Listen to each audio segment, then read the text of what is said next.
नौशरो फिरोज़ जे ॻोठ खोई जे रवासी जावेद राजपर ज़मीर राजपर ज़ाती ज़मीन ते बाअसरनि जे कब्ज़े ख़िलाफ़ national press club Naushahro Firoz पहुची विया। मीडिया के दाईंदे ॿुधायो त 31 एकड़ ज़मीन ते वॾेरे अख्तर हुसैन राजपर मोहम्मद साले राजपर मीर एजाज़ राजपर कब्ज़ो करे छॾियो आहे।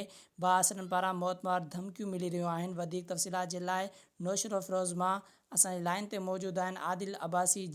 जी वकार हुसैन मां तव्हांखे ॿुधाईंदो हलां त नौशर फिरोज़ भरिसां ॻोठ खोई जलाल जे रवासी जवाद राजपर ज़मीर हुसैन राजपर शौकत राजपर अज़ीज़ Rajpar national press club नौशर Firoz पहुची मीडिया खे ॿुधाईंदे चयो त असांजी 31 एकड़ अरिड़हं गुंठा ज़मीन आहे जेका असांजे वॾेरनि अख्तर हुसैन राजपर मोहम्मद साले राजपर मीर एजाज़ राजपर कब्ज़ो करे छॾियो आहे।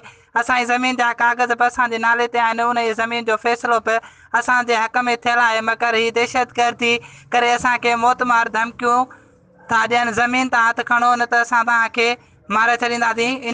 दहशतगर्दनि ख़िलाफ़ पटीदन थाणे ते NC बि दाख़िल कराई, मगर पुलिस हिन सां बिठ बणियल आहे। असां अमन पसंद आहियूं, जहिड़ो नथा चाहियूं, पर ही वेण चाहिनि था। असां सिंध जे वॾे वज़ीर chief justice of Pakistan, chief justice of Sindh ऐं SSP नौशर फिरोज़ खे अपील था करियूं त असां सां इंसाफ़ कयो वञे ऐं असांखे तहफ़ुज़ फराहम कयो वञे। जॾहिं त असांजे ख़ानदाननि खे कुझु बि थियो त उन जा ज़िम्मेवार वॾेरा अख्तर हुसैन मोहम्मद साले राजपर मीर एजाज़ राजपर हूंदा। असां अहिड़ा इख़्तियारनि खां मुतालबो कयूं था त नोटिस वठी असां सां इंसाफ़ फराहम कयो वञे, कब्ज़ो हटायो वञे। जी।